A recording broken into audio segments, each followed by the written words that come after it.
A pergunta pairava no ar úmido do pequeno ateliê, tão densa quanto o cheiro adocicado e penetrante da laca Urushi.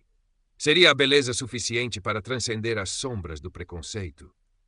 Kenji Tanaka, com os seus 20 e poucos anos, sentia o peso dessa interrogação em cada pincelada meticulosa que depositava sobre a madeira escura. A sua pele, de um tom visivelmente mais escuro que a média pálida de Kyoto, era uma tela silenciosa onde se pintavam olhares curiosos, por vezes condescendentes, no mundo artístico que prezava a linhagem e a aparência tanto quanto o talento. O seu ateliê, um recanto modesto no bairro de Nishijin, outrora o coração da tecelagem da cidade, era o seu santuário. As paredes, manchadas pelo tempo e pelo trabalho, testemunhavam a sua devoção. Ferramentas gastas pelo uso descansavam em ordem precisa, e o ar vibrava com a promessa da beleza por nascer. Kenji vivia e respirava Urushi. Cada camada de laca, pacientemente aplicada e polida, era uma meditação, uma conversa íntima com a tradição ancestral que ele ousava reinterpretar com uma sensibilidade moderna. Os seus olhos intensos e expressivos captavam nuances que outros ignoravam, e as suas mãos, ágeis e marcadas por pequenas cicatrizes de ofício, transformavam a seiva da árvore Toxicodendron verniciflum em obras de arte vibrantes. A exposição de artesanato contemporâneo de Kyoto aproximava-se, e com ela a esperança tênue de reconhecimento. Para Kenji não se tratava de fama, mas de validação, a prova de que a sua arte, a sua voz mereciam lugar ao sol.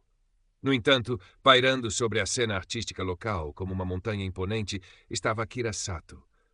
Herdeiro de uma família influente com ligações seculares às artes, Sato era um patrono, um crítico, um árbitro do bom gosto.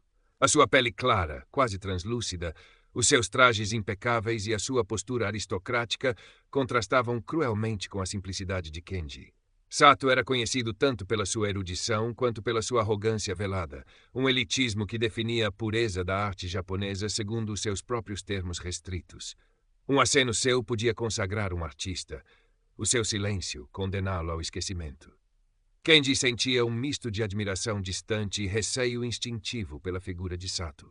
Nos últimos meses, Kenji dedicara-se de corpo e alma a uma peça única, uma caixa de escrita Suzuribaku. Nela, fundira técnicas ancestrais com um design inovador, criando um jogo de texturas e profundidades que parecia capturar a própria alma efêmera de Kyoto. Camadas translúcidas de laca vermelha e preta sobrepunham-se, revelando e ocultando padrões subtis, como segredos sussurrados ao luar. Era sua obra-prima, o culminar de anos de estudo e sacrifício. Numa tarde fria de outono, quando as folhas de Acer tingiam a cidade de escarlate e ouro, Akira Sato visitou o ateliê de Kenji. A visita, anunciada com pouca antecedência, fora justificada como um gesto de descoberta de novos talentos.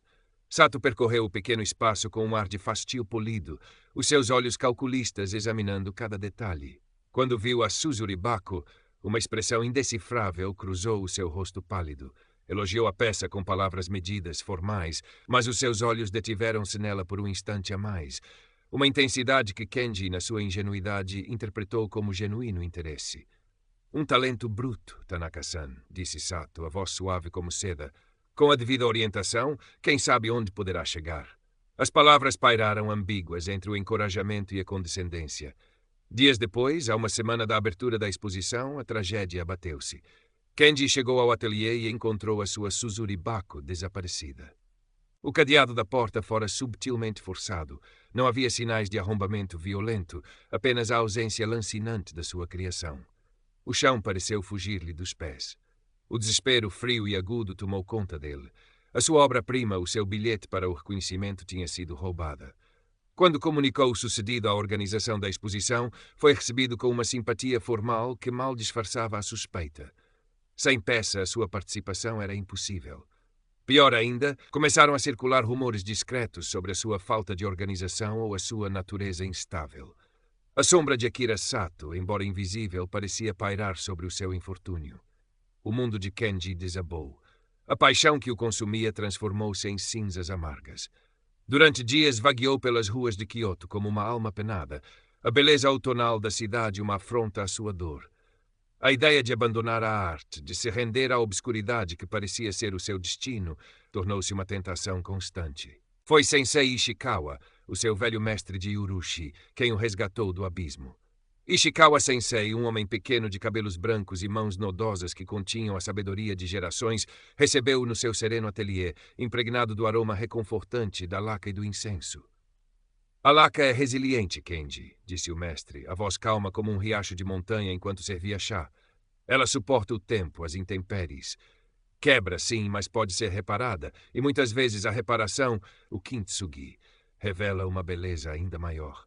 O espírito de um verdadeiro artesão deve ser como a laca. As palavras de Ishikawa-sensei, simples, mas profundas, penetraram a névoa do desespero de Kenji. Havia nelas uma verdade que ressoava com a sua própria alma. Yumi Nakamura, uma amiga de infância que trabalhava num pequeno café em Gion, também se tornou um pilar de apoio. Com a sua energia contagiante e o seu pragmatismo terra a terra, Yumi recusava-se a deixar Kenji afundar. Esse Sato-san, ela disse um dia, os seus olhos vivos faiscando de indignação. Há algo nele que não me cheira bem. Aquele ar de superioridade. Tenho a certeza que ele está por detrás disto. Embora não tivesse provas, a sua intuição era forte. Yumi, com o seu acesso aos mexericos da elite de Kyoto que frequentava o café, prometeu manter os ouvidos atentos. Lentamente, alimentado pelas palavras do seu mestre e pela lealdade de Yumi, uma nova chama começou a arder em Kenji. Não seria a chama da esperança ingênua, mas a da determinação fria. Não podia recuperar a peça roubada, mas podia lutar pela sua verdade, pela sua arte. Decidiu que Akira Sato não lhe roubaria também a alma. Em segredo, no silêncio do seu ateliê, Kenji começou a trabalhar numa nova peça. A dor e a raiva transformaram-se em combustível criativo. Desta vez, não seria uma caixa, mas um painel. Nele exploraria a técnica do Haden, incrustando madrepérola na laca escura, criando constelações que brilhavam com uma luz interior. E, subtilmente, incorporaria elementos do design da sua Suribako roubada, não como uma cópia, mas como uma afirmação da sua autoria, uma assinatura indelével do seu espírito criativo. Enquanto trabalhava, Yumi trazia-lhe informações fragmentadas. Um comentário depreciativo de Sato sobre artesãos de província com pretensões, ouvido por um cliente. A notícia de que um assistente de Sato fora visto perto do bairro de Nishijin na noite do roubo. Eram apenas migalhas, insuficientes para uma acusação formal, mas que alimentavam a suspeita de Kenji. Certo dia, um encontro inevitável ocorreu. Kenji fora entregar uma pequena encomenda a uma galeria em Higashiyama, e Akira Sato estava lá, a inspecionar obras para uma futura mostra. Ao ver Kenji, um sorriso fino e gelado curvou os lábios de Sato. Tanaka-san, cumprimentou a voz melíflua. Ouvi dizer que teve um contratempo. Uma pena. O mundo da arte pode ser implacável com os descuidados. O olhar de Sato era penetrante e Kenji sentiu um arrepio, mas sustentou o olhar. A sua pele mais escura parecia absorver a luz fraca da galeria, enquanto a de Sato a refletia com frieza. O talento bruto, por vezes, não é suficiente, continuou Sato, saboreando cada palavra. É preciso disciplina, conexões e talvez uma certa adequação. A palavra adequação pairou, carregada de subentendidos sobre a aparência e a origem de Kenji. Kenji não respondeu. Apenas inclinou a cabeça respeitosamente, como ditava a etiqueta, mas por dentro a sua resolução endureceu. Aquele homem não o quebraria. A sua nova peça seria a sua resposta. Os meses passaram. A exposição de artesanato contemporâneo de Kyoto abriu e fechou, com Akira Sato a presidir ao júri e a consagrar artistas que se encaixavam no seu molde. Kenji continuou o seu trabalho solitário, o seu novo painel a ganhar forma, camada sobre camada de laca e madrepérola. Ishikawa-sensei visitava-o ocasionalmente, observando em silêncio, os seus olhos sábios aprovando a crescente mestria e a força interior do seu discípulo. Yumi, incansável, continuava a sua discreta recolha de informações. Descobriu que Sato, anos antes, fora acusado informalmente de se apropriar das ideias de um jovem oleiro, mas o caso fora abafado pela influência da sua família. A oportunidade para Kenji surgiu de forma inesperada. Uma prestigiada revista de arte internacional estava a organizar um evento em Kyoto, um simpósio sobre o futuro do artesanato japonês, seguido de uma pequena mostra de trabalhos de artistas emergentes selecionados por um comitê independente, do qual Sato, para sua irritação, não fazia parte. Ishikawa-sensei, com as suas discretas influências, conseguiu que o novo painel de Kenji fosse considerado. O evento realizou-se num antigo templo convertido em espaço cultural, a sua atmosfera serena contrastando com a tensão palpável no ar. Akira Sato era um dos oradores principais, e a sua presença dominava o ambiente. Kenji sentia o coração a bater descompassadamente no peito. O seu painel, intitulado Resiliência da Alma, estava exposto numa sala adjacente, entre outras obras promissoras. Era uma peça de beleza austera e profunda.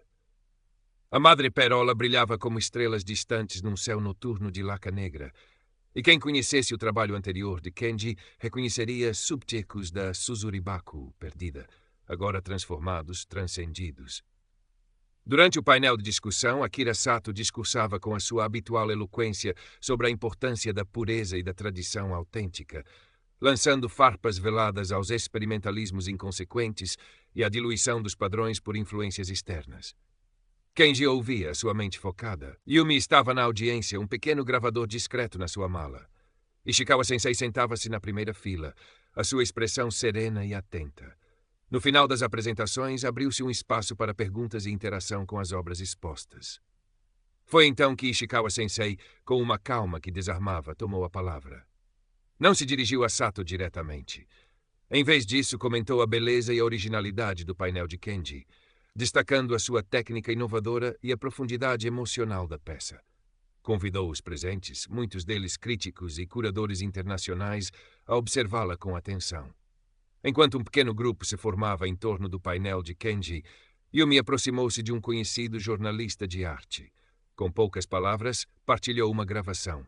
Não era uma confissão, mas um trecho de uma conversa privada de Sato, obtida por um contacto seu, onde ele desdenhava abertamente do rapaz de Nishijin com a pele escura e mencionava como seria lamentável se uma obra tão peculiar ofuscasse talentos mais estabelecidos na exposição anterior.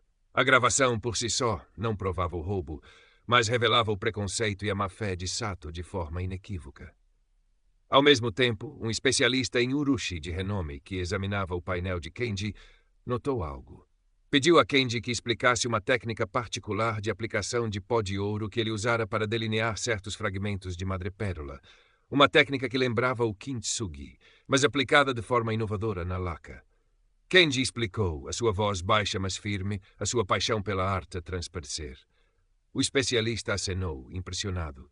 Depois virou-se para Akira Sato, que se aproximara com um ar de superioridade condescendente, e perguntou-lhe a sua opinião sobre a técnica, mencionando que era notavelmente semelhante a um detalhe de uma peça anônima que Sato promovera recentemente como um exemplo de classicismo redescoberto. O rosto de Akira Sato, normalmente uma máscara de polidez impenetrável, vacilou. Uma palidez mortal substituiu o seu tom de pele claro. Gaguejou uma resposta evasiva sobre coincidências artísticas. Mas o jornalista, já de posse da gravação de Yumi e sentindo o cheiro a escândalo, começou a fazer perguntas mais incisivas. Outros especialistas, agora a olhar para o painel de Kenji com novo interesse e para Sato com crescente suspeita, juntaram-se à discussão. Kenji não disse nada. Permaneceu ao lado da sua obra, a sua dignidade intacta. A sua arte falava por si. O painel Resiliência da Alma brilhava sob as luzes da galeria, a sua beleza uma refutação silenciosa e poderosa a todas as mentiras e maquinações. O silêncio constrangido que se abateu sobre a sala, o desvio de olhares, o murmúrio chocado dos presentes, tudo isso foi a derrota moral de Akira Sato. A sua tatemai, a fachada cuidadosamente construída, estilhaçara-se, revelando a Oni mesquinha e preconceituosa por baixo. Não houve acusações diretas e explosivas, apenas a implosão lenta e devastadora de reputação sob o peso da verdade exposta. Nos dias e semanas que se seguiram, o escândalo reverberou pelos círculos artísticos de Kyoto e para além deles. A revista de arte internacional publicou um artigo discreto, mas incisivo sobre o incidente, elogiando o talento de Kenji e questionando a integridade de figuras estabelecidas. Akira Sato retirou-se da vida pública, a sua influência drasticamente diminuída. As galerias que antes o cortejavam tornaram-se subitamente distantes. O seu nome, outrora sinônimo de prestígio, tornou-se associado à intriga e ao preconceito. Kenji regressou ao seu ateliê em Nishijin. O cheiro da laca já não lhe parecia tão pesado, mas sim reconfortante, familiar. Não se tornara rico nem famoso da noite para o dia, mas algo fundamental mudara dentro dele. A insegurança que o assombrara durante tanto tempo dera lugar a uma calma confiança. O respeito de Ishikawa-sensei, o sorriso orgulhoso de Yumi e os acenos de cabeça respeitosos de outros artesãos que antes o ignoravam eram a sua maior recompensa. Pouco tempo depois, recebeu uma encomenda significativa de um colecionador de Tóquio que lera sobre o seu trabalho. Mais tarde, um convite para expor numa pequena, mas conceituada galeria em Paris. O mundo começava a abrir-se para ele, não por concessão, mas por mérito.